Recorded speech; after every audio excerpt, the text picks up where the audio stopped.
तो दोस्तों आज हम पढ़ने वाले हैं क्लास 9 ज्योग्राफी का चैप्टर नंबर 2 जिसका नाम है फिजिकल फीचर्स ऑफ इंडिया। तो जो हमारी इंडिया है उसके अंदर हमें कई सारे फीचर्स देखने को मिलते हैं, जैसे कहीं पर प्लेन लैंड्स है, वैलीज हैं, हिली रीजन्स है, प्लेटूज है, नदियां हैं, पहाड़ है, झरने हैं, आइलैंड्स हैं और कहीं पर बड़े बड़े रेगिस्तान हैं। और यही नहीं, इनके अलावा जो हमारी इंडिया है उसके अंदर हमें कई सारी खूबसूरत जगह देखने को मिलती है। तो हम कह सकते हैं कि जो हमारी इंडिया है वो एक डिफरेंट लैंडफॉर्म्स वाली एक बड़ी कंट्री है। तो जो हमारा चैप्टर है फिजिकल फीचर्स ऑफ इंडिया, इसमें हम इन्हीं में ऐसे कुछ फीचर्स को पढ़ने वाले हैं, जैसे कि the Himalayan mountain, the northern plains, the Indian desert, the peninsular plateau, coastal plains और आइलैंड्स। इन सब के बारे में हम इस चैप्टर में पढ़ने वाले। तो चलिए स्टार्ट करते हैं।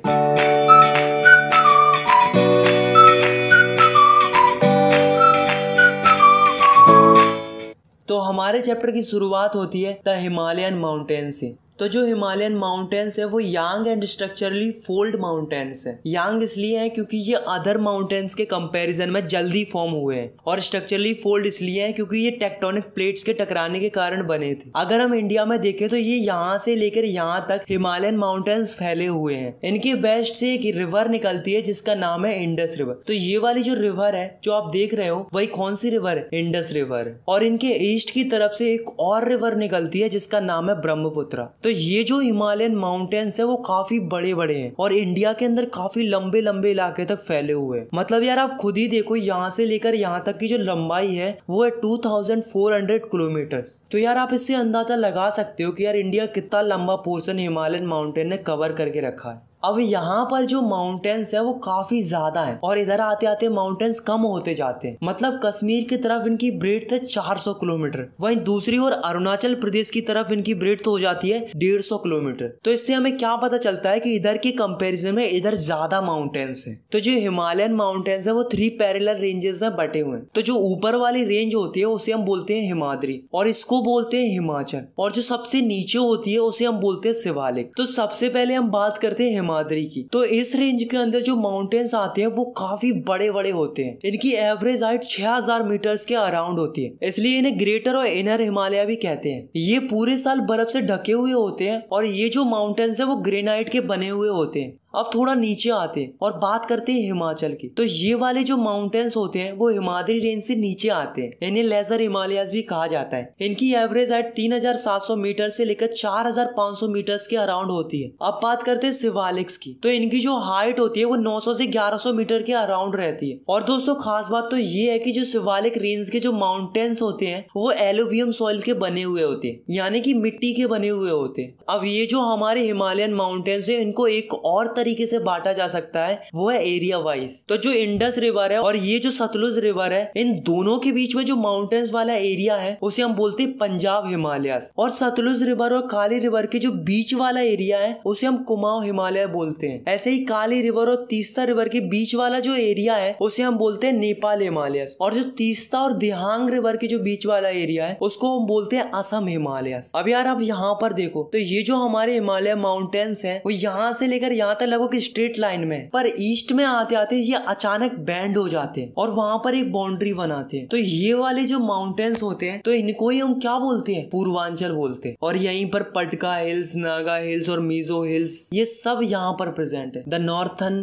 प्लेन। तो ये जो नॉर्थर्न प्लेन है वो 3 नदियों के कारण बना है, Ganga, Brahmaputra and Indus river. तो ये जो पूरा नॉर्थर्न प्लेन है वो एलुवियम सॉइल से बना हुआ है। यहाँ पर बारिश काफी अच्छी होती है जिसके कारण यहाँ पर फसल भी काफी अच्छी होती है। नॉर्थर्न प्लेन अप्रोक्सीमेटली 2400 किलोमीटर तक लंबा है और अप्रोक्सीमेटली 240 से 320 किलोमीटर तक चौड़ा है। तो ये जो नॉर्थर्न प्लेन्स है उसे हमने 3 पार्ट्स में डिवाइड करके रखा है। पहला है पंजाब प्लेन, दूसरा है गंगा प्लेन और तीसरा है ब्रह्मपुत्र प्लेन। तो दोस्तों आपको तो पता ही है कि यहाँ से इंडस रिवर निकलती है और इंडस रिवर निकलने के कारण ही यहाँ पर पंजाब प्लेन बना है। ऐसे ही गंगा प्लेन गंगा रिवर के निकलने के कारण से बना है और जो ब्रह्मपुत्र प्लेन है वो ब्रह्मपुत्र रिवर के निकलने के कारण से से बना है। अब जो हमारा नॉर्थर्न प्लेन है उसको हम एक और तरीके से डिवाइड कर सकते हैं, तो वो कैसे कर सकते हैं चलिए देखते हैं। तो जैसा कि आप सभी को पता ही है कि जो सबसे नीचे वाली जो माउंटेन रेंज होती है उसको हम क्या बोलते हैं, शिवालिक रेंज बोलते हैं। मतलब ये वाली जो रेंज होती है उसे हम शिवालिक रेंज बोलते हैं। अब जैसे ही शिवालिक रेंज खत्म होती है तो ये वाला जो रीजन होता है उसे हम भाबर कहते हैं। अब इससे थोड़ा और नीचे आते हैं तो इस रीजन को बोलते हैं तेराई। अब इससे थोड़ा और नीचे आते हैं तो इसको बोलते हैं भांगर, और जो आखिरी बचता है उसको हम बोलते हैं खादर। तो जो भाबर वाला रीजन होता है वो 6 से लेके 12 किलोमीटर तक चौड़ा होता है। भाबर वाले रीजन में आपको कई सारे पत्थर देखने को मिल जाएंगे जिन्हें हम पेबल्स कहते हैं। अब जो तेराई वाला रीजन होता है वो काफी मैरसी रीजन होता है, मतलब कीचड़ वाला इलाका होता है, और इस जगह पर काफी ज्यादा घने घने जंगल पाए जाते हैं। थर्ड है भांगर। तो ये वाला जो रीजन होता है वो एलुवियम सॉइल से बना हुआ होता है। ये नॉर्थर्न प्लेन का सबसे बड़ा वाला रीजन है। इस रीजन के अंदर आपको कई सारे छोटे छोटे पत्थर देखने को मिल जाएंगे जिनको हम कंकड़ कहते हैं। अब जो लास्ट बचा है खादर रीजन, वहाँ पर कोई भी कंकड़ और पत्थर जैसी चीजें देखने को नहीं मिलेंगी। वहाँ की जो जमीन है वो काफी ज्यादा फर्टाइल है, इसलिए जो खादर वाला रीजन है वो काफी ज्यादा अच्छा है खेती बाड़ी के लिए। The peninsular plateau. तो दोस्तों पहले तो ये समझ लो कि प्लेट्यू क्या होते हैं। तो प्लेट्यू ऐसी फ्लैट जमीन होती है, वो नॉर्मल लैंड के कंपैरिजन में ऊपर उठी हुई होती है। जैसे कि आप इस डायग्राम में देखो, यहाँ पर जो जमीन है वो नॉर्मल है और ये वाली जो जमीन है वो नॉर्मल लैंड से ऊपर की ओर उठी हुई है, तो इसको हम क्या बोलेंगे, प्लेट्यू बोलेंगे। अब मान लो ऐसी कोई जगह है जो 3 साइड से पानी से घिरी हुई है और एक साइड से जमीन से लगी हुई है, तो ऐसी जगह को हम क्या बोलते हैं, पेनिनसुला बोलते हैं। अब दोस्तों आपने एक चीज नोटिस की होगी कि जो हमारी इंडिया है उसका ये वाला जो पोर्शन, मतलब ये वाला जो पोर्शन है वो जमीन से ऊपर की ओर उठा हुआ है और 3 साइड से पानी से और एक साइड से जमीन से लगा हुआ है, इसलिए हम इसे क्या बोलते हैं, पेनिनसुला प्लेट्यू बोलते हैं। अब ये जो पेनिनसुला प्लेट्यू है इसके बीच से एक रिवर निकलती है जिसका नाम है नर्मदा रिवर। तो ये जो नर्मदा रिवर है इसके नॉर्थ में जो प्लेट्यू है उसे हम बोलते हैं सेंट्रल हाईलैंड्स, और जो नर्मदा रिवर के साउथ की तरफ है उसको हम बोलते हैं डेक्कन प्लेट्यू। मतलब जो हमारा पेनिनसुला है वो 2 पार्ट्स में डिवाइड है। अब जो नर्मदा रिवर है वो विंध्या रेंज और सतपुरा रेंज के बीच से बहती है। अब ये वाली जो जगह है यहाँ पर अरावली हिल्स है। अब दोस्तों बात करते हैं सेंट्रल हाईलैंड्स की। तो इसके अंदर 2 रिवर फ्लो करती हैं, पहली है चंबल और दूसरी है बेतवा रिवर, और इन दोनों रिवर की डायरेक्शन एक ही है, साउथ ईस्ट से लेकर नॉर्थ ईस्ट डायरेक्शन तक। अब जो सेंट्रल हाईलैंड्स है उनको भी 2 पार्ट्स में डिवाइड किया गया है। इनके वेस्ट वाले पार्ट को मालवा प्लेट्यू कहते हैं और ईस्ट वाले पार्ट को हम छोटा नागपुर प्लेट्यू कहते हैं। अब दोस्तों बात करते हैं डेक्कन प्लेट्यू। तो ये जो डेक्कन प्लेट्यू है उसके वेस्टर्न एंड पर वेस्टर्न घाट है और इसके ईस्टर्न एंड पर ईस्टर्न घाट है। और जो वेस्टर्न घाट है वो ज्यादा ऊंचे हैं ईस्टर्न घाट से। वेस्टर्न घाट की जो हाइट है वो करीब करीब 900 से 1600 मीटर्स के अराउंड होती है। वहीं दूसरी ओर जो ईस्टर्न घाट है उनकी हाइट 600 मीटर्स के अराउंड होती है। अब यार आप खुद ही सोचो, अगर यहाँ की हाइट ज्यादा होगी और दूसरी ओर यहाँ की हाइट कम होगी तो डेक्कन प्लेट्यू की जितनी भी रिवर्स हैं वो हाइट टू लो फ्लो करेंगी। मतलब हाइट के कारण जो रिवर्स हैं वो वेस्टर्न घाट से ईस्टर्न घाट की तरफ बहती है। The Indian desert. तो ये जो अरावली हिल्स हैं इनकी वेस्टर्न साइड की तरफ अगर हम जाते हैं तो यहाँ पर हमें क्या मिलता है, द ग्रेट इंडियन डेजर्ट, जिसे हम थार डेजर्ट भी कहते हैं। तो ये जो डेजर्ट है वो काफी बड़ा है और इंडिया के अंदर काफी बड़ा इलाका कवर करके रखा है। यहाँ पर हमें चारों तरफ रेत ही रेत दिखाई देती है। और गाइस जैसा कि आप सभी को पता ही है कि रेगिस्तान के अंदर कम ही बरसात होती है, ठीक उसी प्रकार थार डेजर्ट में भी काफी कम बरसात होती है। अप्रोक्सीमेटली 150 mm बरसात होती है पूरे साल के अंदर। यहाँ पर एकमात्र ही बड़ी रिवर है जिसका नाम है लूनी।